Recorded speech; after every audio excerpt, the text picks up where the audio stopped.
Romanos capítulo 1,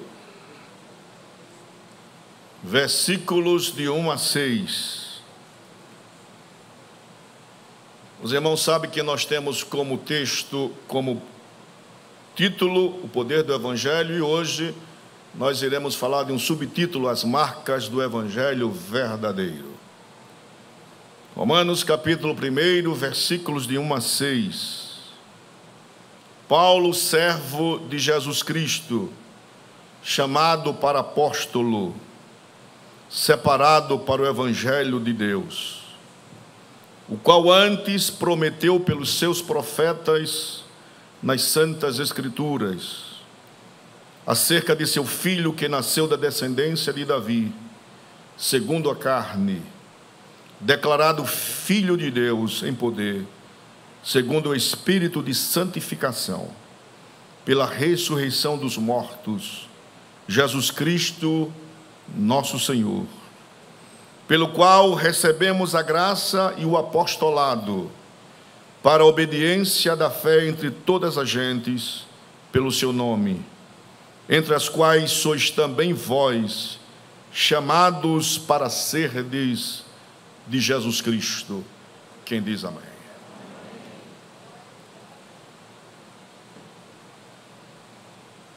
Talvez as pessoas perguntem por que nós vamos voltar para... A gente falou alguma coisa na sexta-feira passada sobre o capítulo 1.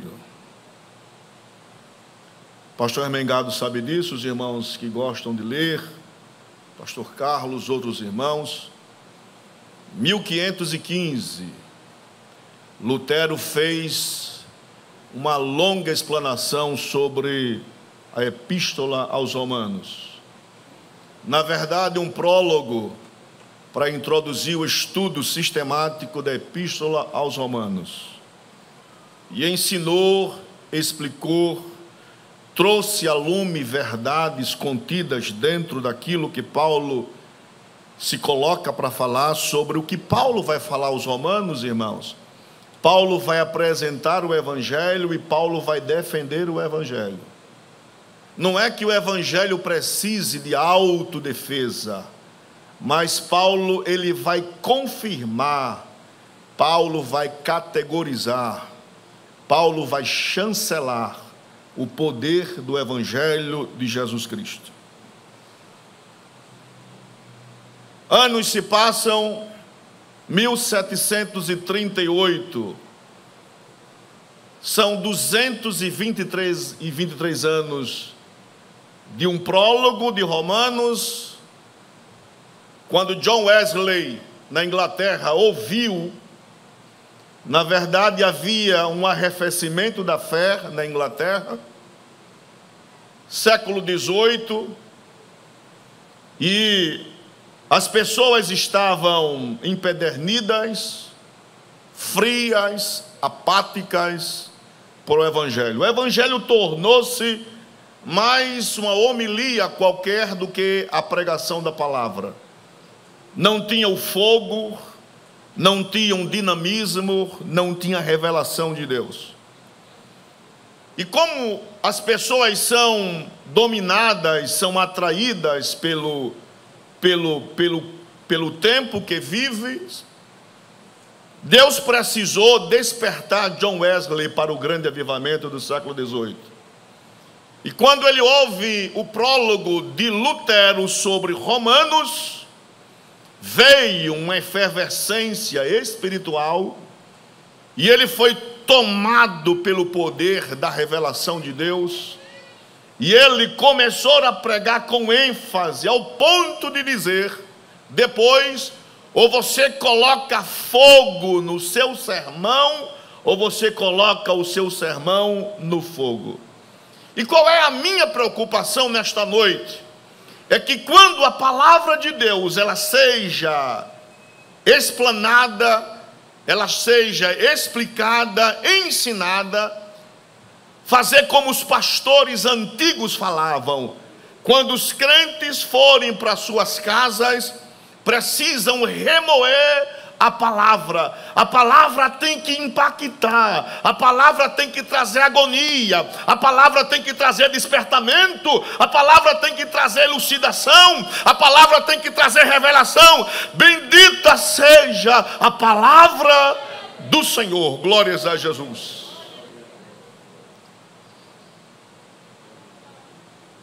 A preocupação de Paulo, irmãos, a falar para os romanos,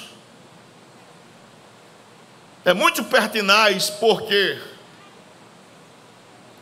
uma igreja que está começando, que precisa de ensinamentos, um período que já existia as heresias, havia uma perseguição interna e já com vistas para uma perseguição externa. Paulo, ele quer trazer a lume a realidade do Evangelho. E ele vai fazer a sua defesa como servo e como apóstolo. Aí Paulo diz assim no versículo 1: Paulo, servo de Jesus Cristo, chamado para apóstolo, separado para o Evangelho de Deus. Quem é servo nesta noite, levanta as mãos e diz amém. As pessoas às vezes são antagônicas. E se vocês virem depois do culto, ou quando você ministra, você vai ver que uns dão o like, que está concordando, e outros fazem assim, né? E eu louvo a Deus, porque quem faz assim é porque também está assistindo, né? Senão é mentiroso, né? Falar que não presta e não assistiu. Você só diz que não presta quando assiste. Então, quando você dá para baixo que não presta, graças a Deus que você está ouvindo. Continue ouvindo, viu? Continue ouvindo, que a palavra vai trabalhando na sua vida. Glórias a Jesus. Então, as pessoas, como são antagônicas, elas podem dizer: não, isso aí é para o apóstolo, é para Paulo. Paulo tem que ser servo. Eu não. O próprio Paulo vai dizer que todos nós somos servos. Primeira epístola de Paulo aos Coríntios, capítulo 7, por favor. Primeira epístola de Paulo aos Coríntios, capítulo 7, versículo 22. Quero conclamar aos nossos queridos internautas que, por favor, não deixem de estarem conectados nas terças-feiras nos cultos de doutrina. O pastor Hermengardo já bem falou. O pastor tem trazido um texto escatológico, revelativo, em Ezequiel capítulo 38, e eu confesso aos irmãos que nós temos aprendido por demais de Deus. Nós ouvimos revelações profundas, coisas que eu ainda não conhecia, e graças a Deus que eu já estou passando a conhecer. Então, Deus abençoe cada vez mais o nosso pastor presidente, reverendo José Orisvaldo, e que Deus possa sempre usá-lo como canal da sua graça para trazer o conhecimento para a igreja do Senhor. Amém? Então, terça-feira próxima, não deixe de estarem conectados nos cultos das terças-feiras. Primeira epístola de Paulo aos Coríntios, capítulo 7, versículo 22. Porque o que é chamado pelo Senhor, sendo servo, é liberto do Senhor. E da mesma maneira também, o que é chamado, sendo livre, servo é de Cristo. Quem diz amém? Eu quero corrigir as minhas saudações aqui para a irmã Ruth, a digníssima mãe do irmão Gilberto, que coopera conosco aqui na igreja sede, que é professor da escola bíblica. Eu sempre falo interior, mas irmã Ruth, irmão João, vocês são de Delmiro Gouveia, me perdoe, viu? Eu falei para o Gilberto que o abraço é maior ainda, né, Gilberto? Então a distância é maior, o abraço é maior. Deus abençoe aos amados irmãos que estão conectados conosco. Meu respeito a este casal muito querido, amém? Quando Paulo, irmãos, ele se refere a servo, eu falei aqui na semana passada que a palavra para servo no original é doulos. E a palavra doulos vem da etimologia de del. Del é um escravo que está algemado e aprisionado pelo seu senhor. que Paulo fala isso para os romanos? Porque os romanos, irmãos, diferentemente da nossa ideia de escravidão, quando a gente fala de escravidão, logo vem à mente a imagem de navio negreiros saindo da África, cruzando o Atlântico e vindo aqui para o continente do Brasil, da América. E a gente pensa nisso aí, mas o escravo naquela época era o escravo de guerra. Quando alguém combatia, quando alguém era escravizado, as pessoas se viam na agricultura, na manufatura e principalmente na educação. Na educação, sim. A palavra pedagogos, ela tem uma etimologia de paidagogos. É um escravo que leva uma criança acompanhando e levando para uma escola, trazendo consigo com ela e protegendo do mal. Então, o escravo também era um pedagogos, era aquele que estava junto da criança. Aí Paulo diz que a lei serviu como aio, era o pedagogo. A lei nos trouxe até a Cristo. A lei não salva, mas a lei apontava para o Salvador. A lei não liberta, mas Jesus Cristo, Paulo diz que na cruz do Calvário, a cédula que nos condenava, ele cravou e trouxe libertação, e hoje nós somos livres na presença do Deus Altíssimo. Glória a Jesus. A dívida foi cancelada e agora nós somos uma nova criatura em Cristo Jesus, nosso Senhor. Era de costume, irmão, o escravo trazer no seu pescoço uma argola muito grossa com o nome do seu senhor.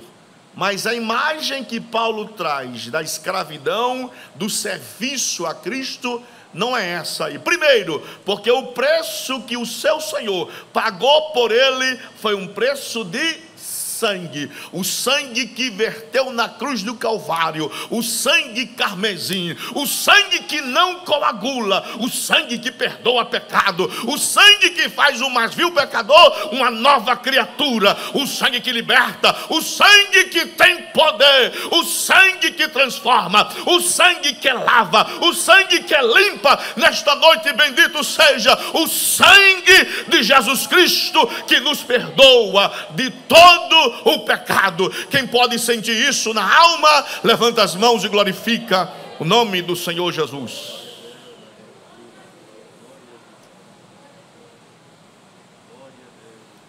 Hoje as pessoas estão frenéticas pelo Black Friday. Dizer para os irmãos que hoje nós não temos Black Friday aqui na igreja, viu? Nós temos culto da palavra até 9 horas, não tem promoção de nada. Nós estamos vivenciando um tempo de mensagens promocionais, em que o pregador se preocupa em agradar o auditório, e o auditório, eles querem receber algo que possa massagear o seu ego. Eu fico boquiaberto como as pessoas procuram em outros ambientes coisas que não edificam, que não somam, que não transformam. Um evangelho de facilidades.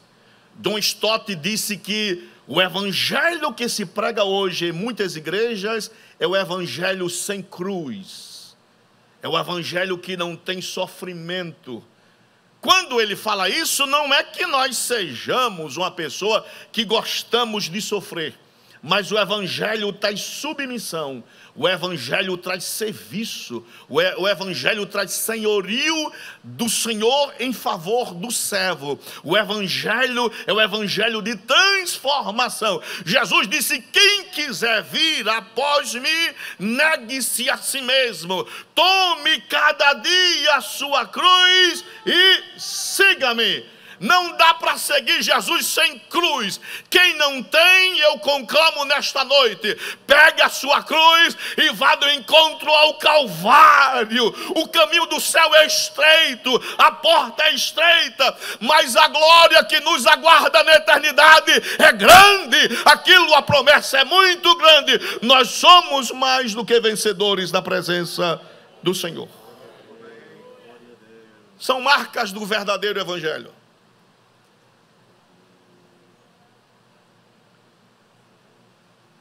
Paulo não só é servo, como servo ele é humilde, ele reconhece que é limitado, que é pobre, que é deficiente. Como servo ele sabe que precisa obedecer. Como servo ele tem que submeter-se ao seu Senhor. Como servo ele tem que ouvir o seu Senhor. Como servo ele não tem vontade própria. Como servo, a visão é do seu Senhor. Como servo, ele deve obediência e respeito ao seu Senhor. Ele é humilde em reconhecer isso. E eu falei na sexta-feira passada, quem não é servo não serve para nada na casa de Deus. Se na Usadema não tem nenhuma serva, ou tem pessoas que estão e não são servas, não pode estar cantando na Usadema. Se no púlpito não tem nenhum obreiro que não seja servo, não serve para estar no púlpito. A nossa vitória começa quando nós somos servos de Cristo. Glórias a Jesus. Quem manda agora é Ele, o senhorio é dele.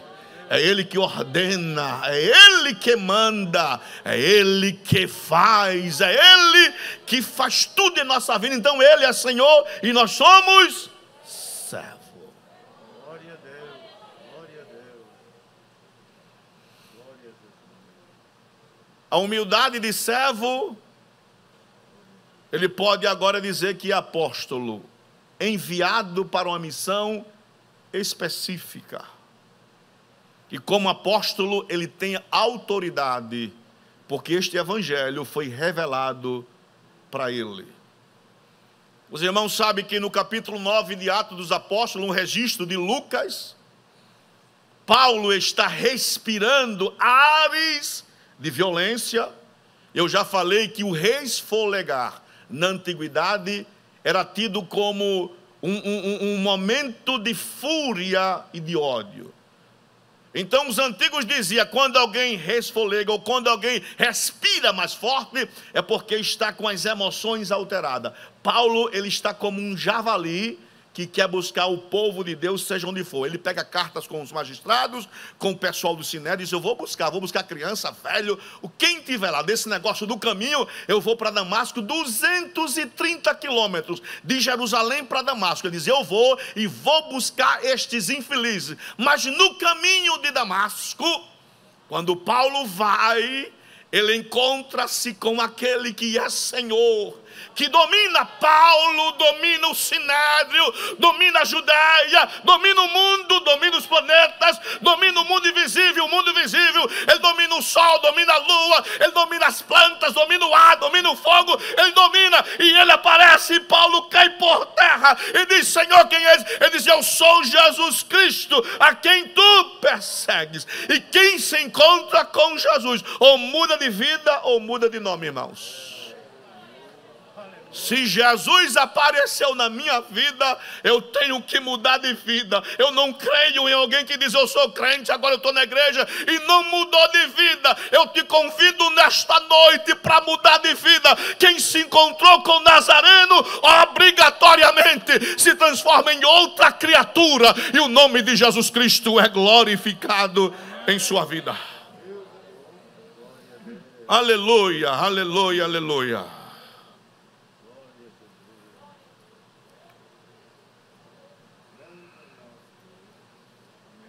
Então ele é servo, é apóstolo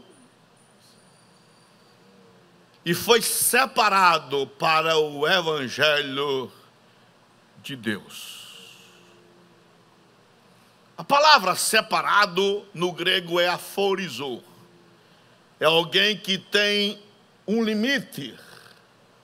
Nós estamos em uma sociedade, nós estamos em um mundo que não tem mais limite, irmãos. Não tem mais. Desde a casa, o lar, até a sociedade. Na minha época de jovem, eu já fui jovem também, eu já fui criança. Na minha época de jovem, nós tínhamos limite. Limites morais, éticos, limites cívicos. Na minha casa, se meu pai estivesse conversando com alguém, e se eu passasse no meio, era problema. Primeiro que ele mandava voltar e pedir desculpas, e depois que a visita fosse embora, a conversa era mais séria ainda. Meu pai dizia, quando eu estiver conversando com alguém, por favor, não passe no meio, porque se passar, é o trabalho de ir e de voltar. E se voltar, é pior, aí é complicado. Na minha época, tinha limites no colégio. O professor chegava, todo mundo de pé. Aí a pessoa disse, isso é caretice? Não, isso é respeito. Eu já falei que meu pai tem 84 anos, eu tenho 54. Eu nunca deixei de pedir a benção ao meu pai. Nunca, nunca, nunca. Tem mais, se eu viajar, se eu fazer uma coisa, eu ligo para ele e digo para onde eu vou, quando eu chego, e quando eu chego, eu ligo para ele dizendo, cheguei. Não é porque ele exige, não, porque eu sei os meus limites. Ele é meu pai e eu sou filho do meu pai. Sociedades precisam voltar a limites. A igreja tem limites. Sim, limites de autoridade. Tem o membro, tem o auxiliar, tem o diácono, tem o presbítero, tem o evangelista e tem o pastor. Limites. Nós temos que ter limites nos conjuntos. O conjunto tem a dirigente, tem a maestra, e tem que haver respeito entre aqueles que cantam e aqueles que estão à frente. Se não tiver, está errado. O maestro Josué é maestro da banda. Ele é um maestro. Na hora que ele está na banda, ele é autoridade constituída por Deus. Só está porque foi Deus que colocou. Nós só estamos aqui porque é providência de Deus.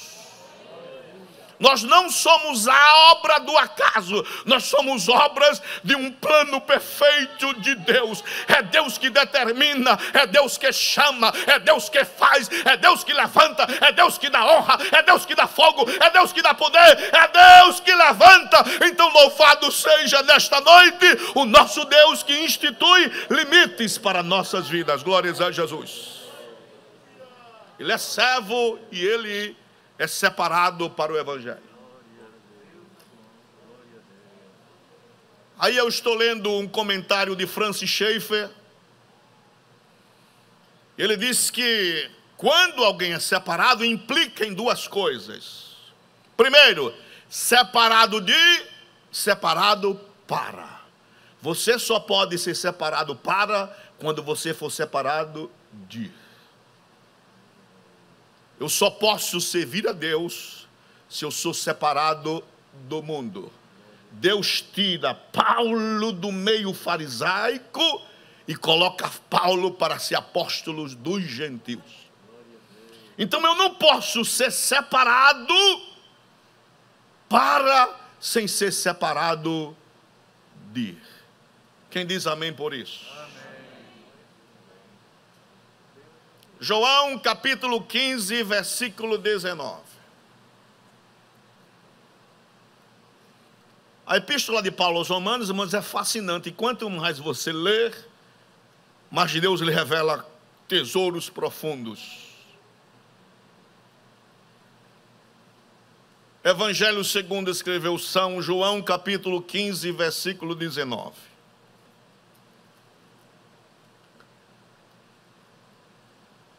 Se vós fosseis do mundo, o mundo amaria o que era seu.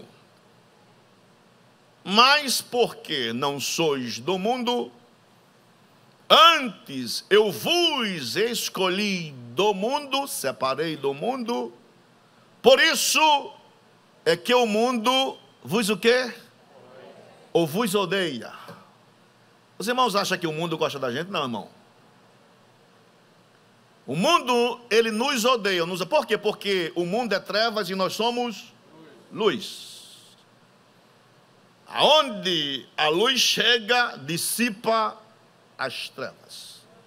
O mundo nos odeia porque nós não somos da conformidade do mundo.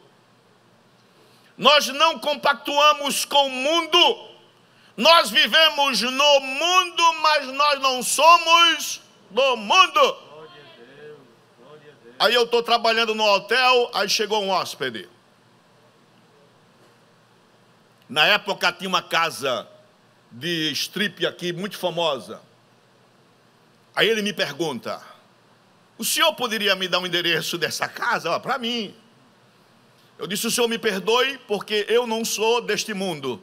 Aí ele olhou para mim com o olhão, saiu logo. Irmão, ou nós somos separados do mundo, ou nós não servimos para o propósito de Deus.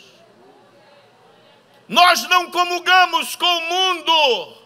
O mundo cambaleia, o mundo está cambaleando para o inferno, mas nós estamos com passaporte garantido para o céu. O nosso alvo é o céu. Nós vamos chegar no céu, nós queremos ver Jesus, nós somos salvos, o nosso nome está escrito no livro da vida. Nós acreditamos no arrebatamento da igreja, nós acreditamos na última trombeta, e a trombeta vai soar, e nós vamos ser transformados, e vamos ser levados para o céu.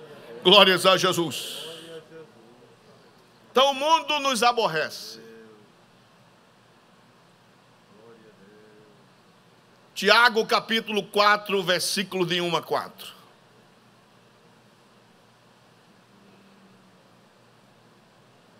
Tiago capítulo 4,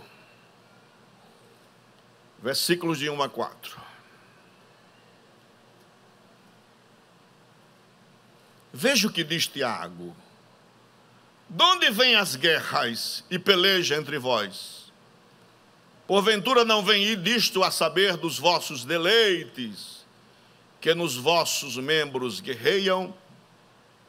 Cobiçais e nada tendes, sois invejosos e cobiçosos e não podeis alcançar. Combateis e guerreais e nada tendes, porque não pedis. Pedis e não recebeis, porque pedis mal. Para quê? Para o gastardes em vossos deleites. Adúlteros e adúlteras, não sabeis vós que a amizade do mundo é inimizade contra Deus? Portanto, qualquer que quiser ser amigo do mundo, constitui-se inimigo de Deus. A palavra aí adúltero é muito forte. O que Paulo tem em mente é a associação daquele que serve a Deus com o mundo. Maculou, manchou uma aliança com Deus. Quando o Senhor nos toca pela graça preveniente, quando nós conhecemos o Evangelho e começamos a desfrutar daquilo que o Evangelho nos oferece, nós não podemos mais fazer pacto com esse mundo, não podemos. Nós vivemos no mundo, mas nós não somos do mundo. Nós somos peregrinos, segundo Pedro. Nós somos peregrinos aqui, nós aguardamos novos céus e nova terra. Então a gente não pode se misturar com esse mundão louco aí. Aí alguém pergunta: e o que há de errado para alguém que não consegue harmonizar a sua vida? O salmista vai responder. Salmo 1, versículos 1, 2 e 3. Isso são marcas do Evangelho, irmãos. Primeira marca: separação do mundo. Nós somos separados do mundo. Salmo 1, versículo 1, 2 e 3. Bem-aventurado ou feliz o varão que não anda segundo o conselho dos ímpios, nem se detém no caminho dos pecadores, nem se assenta na roda dos escarnecedores. Vê que a coisa é paulatina, crescente e empolgante. Versículo 2. Antes tem o seu prazer na lei do Senhor, e na sua lei medita de dia e de noite. Aí o salmista vai dizer, olha, se teme a Deus, não anda nesse enrolada da vida, se medita na palavra, a única coisa que vai acontecer é do versículo 3, por favor. Versículo 3, pois será como a árvore plantada junto a ribeiros de águas, a qual dá o seu fruto na estação própria, e cujas folhas não caem, e tudo quanto fizer, prosperará.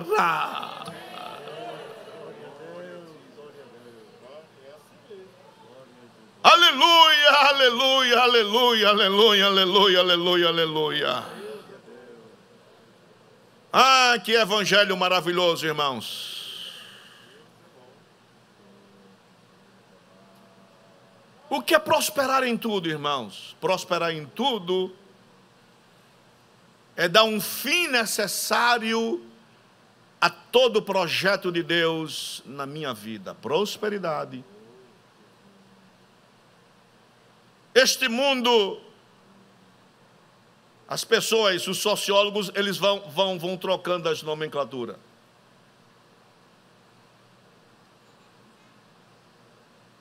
Falou-se muito na era pós-moderna. François Lyotard. A época pós-moderna, onde nós estamos além do modernismo, uma sociedade que precisa da globalização, e a globalização já foi falada há muito tempo atrás, 1938.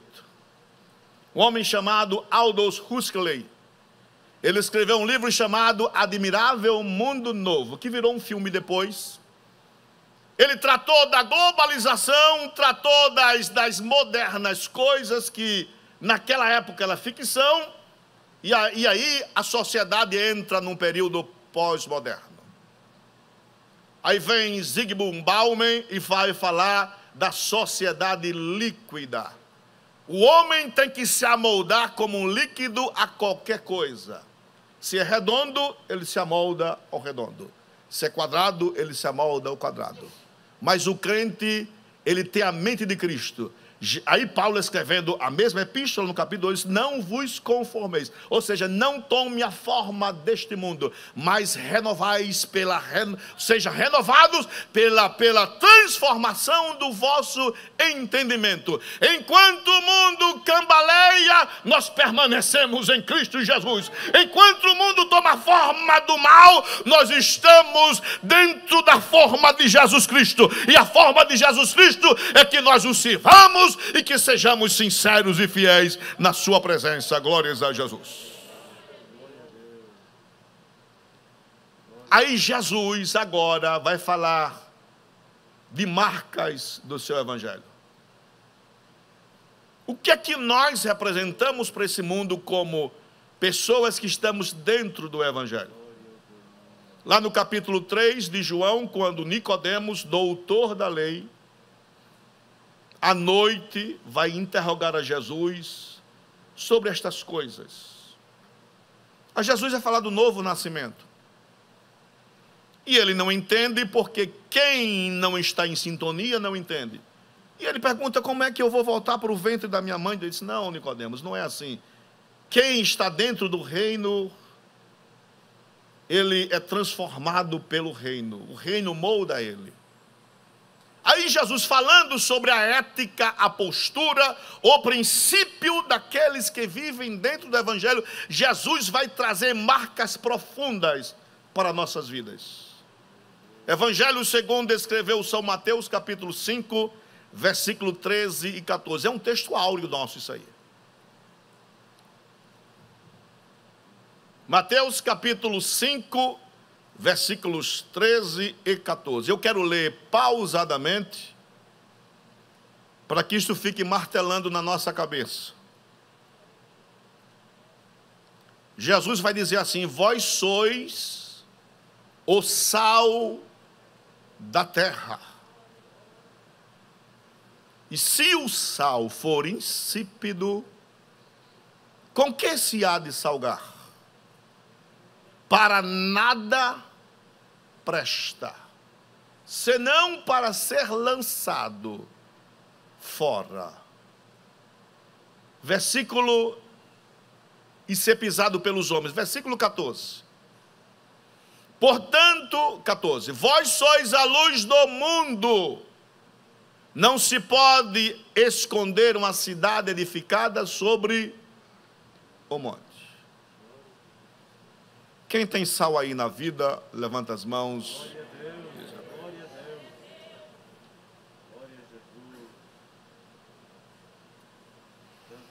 Quando as pessoas não tinham refrigerador, irmãos, o que é que faziam? Salgavam as carnes para poder conservá-las. Eu sou neto de uma mulher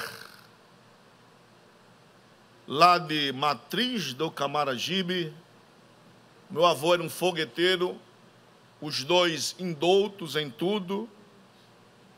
A casa de tijolo batido, mas a minha avó dava um grau na casa que dava vontade de você entrar na casa dela.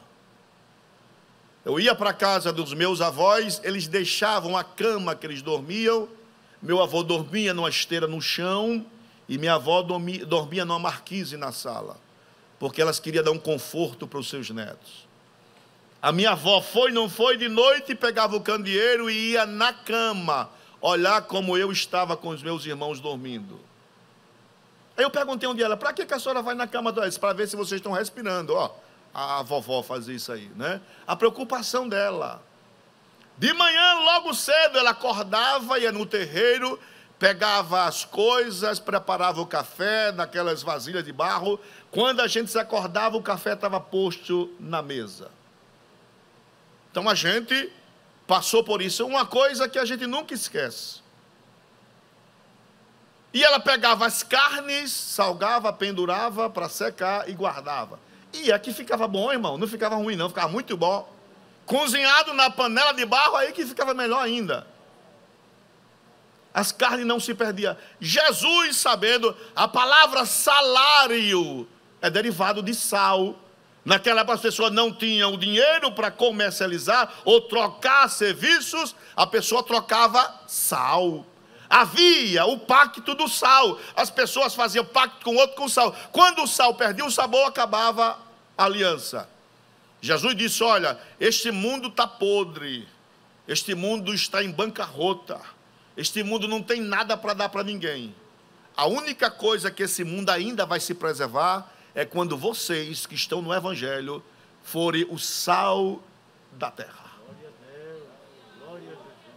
Pode estar tudo podre, mas quando o sal chega, a podridão, o mosqueiro, vai tudo embora. Por quê? Porque nós somos o sal desta terra. Nós somos também a luz deste mundo. Aonde você chegar, tem que brilhar para que o nome do Senhor seja glorificado na sua vida. Glórias a Jesus. Glória a Deus, glória a Deus, glória a Jesus. Somos sal e somos luz.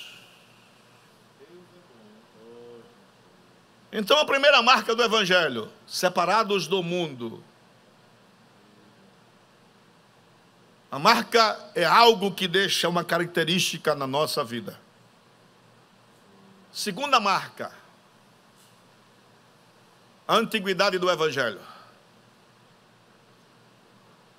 O Evangelho não é plano B de Deus, não é, irmãos. O Evangelho é um plano de Deus para o mundo. O profeta messiânico Isaías, ele já vai trazer aquilo que eu falei. O Novo Testamento está latente no Antigo Testamento. Todo o Antigo Testamento fala sobre a maravilhosa revelação do Evangelho. O Evangelho é boas novas. Quando nós conhecemos o Evangelho, nós tornamos uma nova criatura. Tudo se fez novo. As coisas velhas passaram. A gente não precisa mais de subterfúgio lá fora para ser feliz. A nossa felicidade é outra. O nosso foco é outro. O nosso objetivo é outro. A nossa visão é outra. Nós temos uma nova vida na pessoa de Jesus Cristo. Isaías capítulo 40, versículo 9, falando sobre as boas novas do Evangelho. Tu, anunciador de boas novas, Evangelho. Novas a Sião, sobe a um monte alto. Tu, anunciador de boas novas, a Jerusalém, levanta a voz fortemente.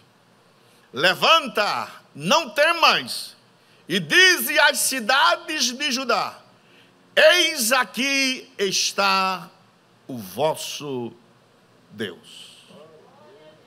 Irmão, se Deus estiver na minha vida e na sua vida, se prepare que boas novas virão para a nossa vida. Glórias a Jesus. Isaías capítulo 52, versículo 7. O evangelho latente no Antigo Testamento. Quão suaves são sobre os montes os pés do que anuncia as boas novas. Evangelho, que faz ouvir a paz, que anuncia o bem, que faz ouvir a salvação, que diz a Sião: o teu Deus reina. Aleluia. Diga para o seu irmão que está aí: o teu Deus reina. Deus reina na minha vida, Deus reina na tua vida, Deus reina no teu lar, na tua família, nos teus negócios. Deus reina, Ele reina, Ele reina, Ele reina, Ele reina. E isto é boa nova. Glória a Jesus.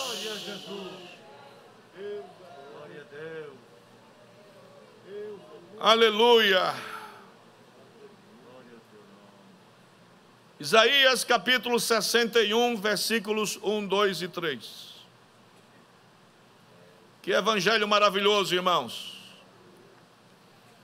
Essa profecia se cumpre lá no Novo Testamento em Jesus, quando volta outra vez para Nazaré. O Espírito do Senhor Jeová está sobre mim, porque o Senhor me ungiu para pregar o quê? Boas novas. A quem? Aos mansos. Enviou-me a restaurar os contritos de coração, a proclamar liberdades aos cativos e a abertura de prisão aos presos, a apregoar o ano aceitável do Senhor e o dia da vingança do nosso Deus, a consolar todos os tristes. Versículo 3. A ordenar acerca dos tristes de Sião, que se lhes dê ornamento por cinza, óleo de gozo por tristeza, veste de louvor por espírito angustiado, a fim de que se chamem árvore de justiça, plantação do Senhor, para ele seja glorificado. Aleluia, aleluia e aleluia.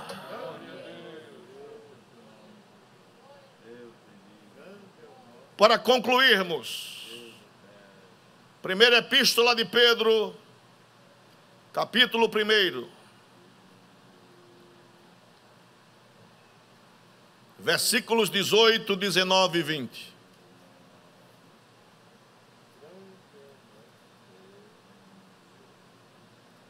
Sabendo que não foi com coisas corruptíveis, como prata ou ouro, que fostes resgatados da vossa vã maneira de viver, que por tradição recebeste dos vossos pais, mas com o precioso sangue de Cristo, como de um cordeiro imaculado e incontaminado, o qual, na verdade, em outro tempo foi conhecido ainda antes da fundação do mundo, mas manifestado nestes últimos tempos por amor de vós.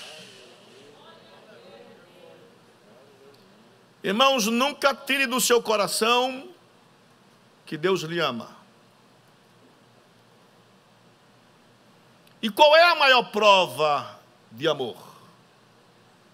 Quando existem possibilidades contrárias.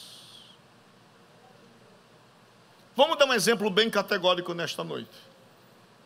Um homem, quando resolve casar-se com uma mulher, existe possibilidade contrária? Existe. Ele pode escolher outra para casar. E ele escolhe no universo de mulheres uma para casar. Então, possibilidades contrárias. Com Jesus Cristo e Deus a mesma coisa. A Bíblia diz: porque todos pecaram e estão destituídos da glória de Deus. Aí a Bíblia diz: mas Deus prova o seu amor para conosco, em que Cristo Jesus morreu por nós, sendo nós ainda pecadores. Ele podia nos fulminar, nos aniquilar, mas Ele resolveu nos amar, nos salvar, nos resgatar. Por isso que nós estamos aqui nesta noite, glorificando o nome do Senhor Jesus. Nós temos um WhatsApp para que você possa colocar o seu nome, dizendo: eu quero Jesus como Salvador, eu quero esse Evangelho.